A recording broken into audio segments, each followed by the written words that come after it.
wanted to see what does data analytics really bring to the table in today's world of professionalism.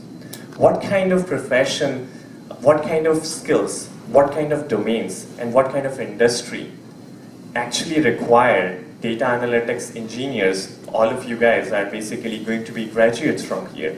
You may have lots of questions in terms of what you study, in terms of what is the impact of what you study in today's professional world. And when we do think about that, I think it will be interesting to hear perspective from all these different panelists with different experiences, thinking in terms of how does it feel to be a data analytics engineer? How is it different from different professional roles which have been there or which have existed sort of lately in the industry? Whether it is a computational world we talk about, whether it is the software engineering project management world we talk about. So starting with you, Hilton, could you describe your experience when you decided that I have to change my profession, my area to data analytics? Why you thought so? Where you saw from your learnings, from your lessons, from your previous domain of working like in a military domain? Hey guys, I'll try to explain that as concisely as I could. First of all, the idea, the decision to transition into this field. I was looking to go into a PhD program, and I wanted to work on things that were not just focused on making money.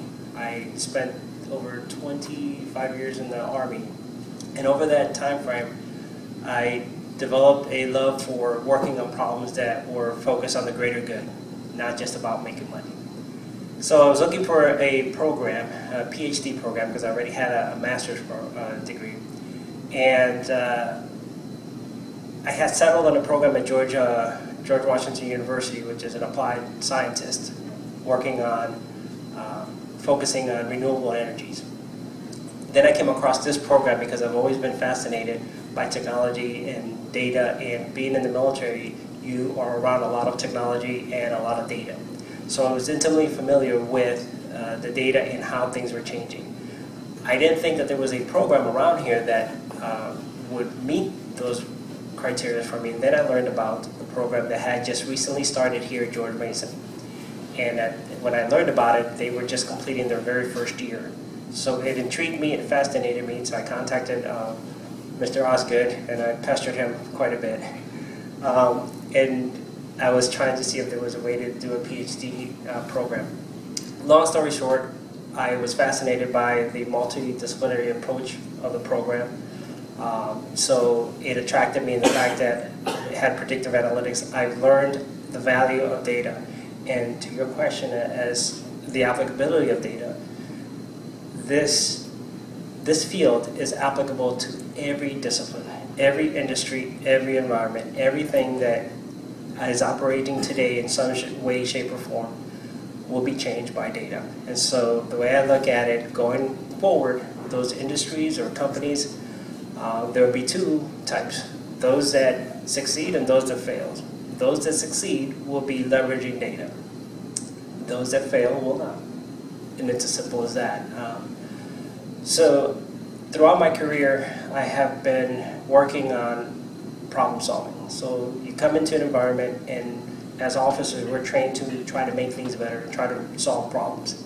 So our mark is really left by how we influence others and how do we solve problems. I didn't have the science behind it. Going through this program, I've learned the technology and the science of the things that I was doing and working on intuitively. And I kept going through all my classes going, I wish I would have known that. God, I wish I would have had that skill set when I was still active duty. So it's been useful for me now to see the quantitative piece of it applied to those things that I was doing earlier. So merging those domains has been very beneficial and helpful for me. And tied to that is also the transition to your other question about changing from careers. One of the things that we often fail, and it's more so now, to recognize is the importance of reinventing yourself, remaining relevant. And so you don't reinvent yourself for the sake of reinventing yourself. You reinvent yourself for the sake of remaining relevant, to be value added.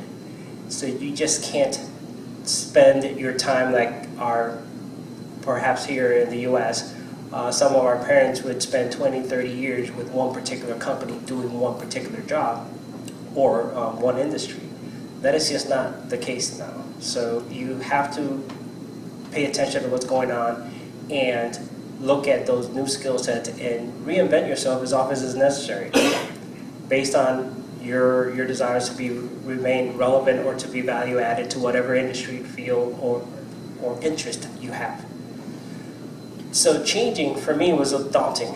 My background was not in engineering or a technical field. So going into this field, it was very challenging and it's eye-opening. And for those that are transitioning from one field to another, it's intimidating oftentimes. And we have these preconceived notions that because I was at this level in my previous field, that I should just cross over to that same level in this new field. No, that's not often the case. And you have to be humble and you have to be willing to learn and not be a know-it-all simply because you were at a higher level in your previous field. So you have to be willing to take those entry-level positions because with that comes a lot of opportunities. You come to learn, you are able to apply some of the skills sets that you're learning, you get to meet new contacts and so forth and develop that.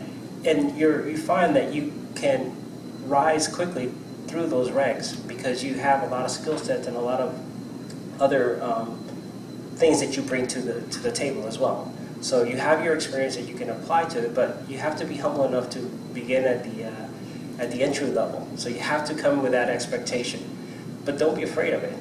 And in terms of the technology piece, there are folks that are afraid of the technology. Those non-techies, as we would call them, don't want to talk to the technology folks or the engineers. The engineers and the techies don't want to talk to the non-engineers.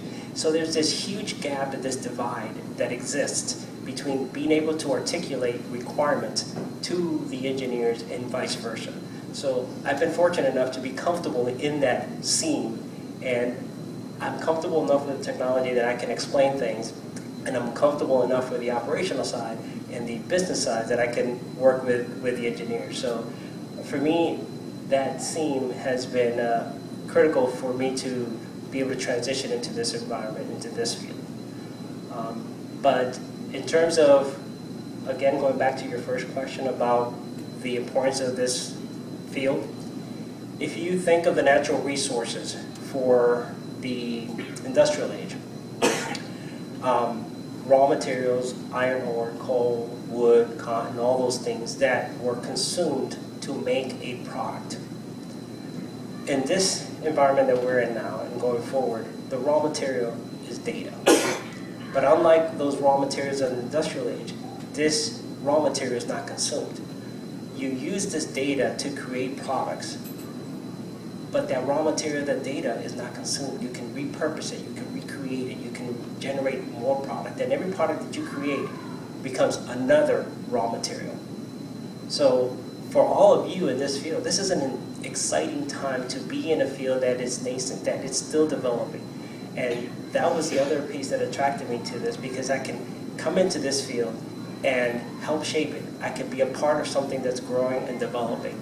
And the other piece is that unlike some of these more developed and defined fields, if you have an idea and it has somewhat of a merit, there are plenty of people out there that are willing to run with your idea and say, yes, great, let's put it in, let's make it work.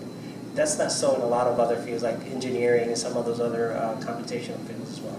So in a nutshell, that's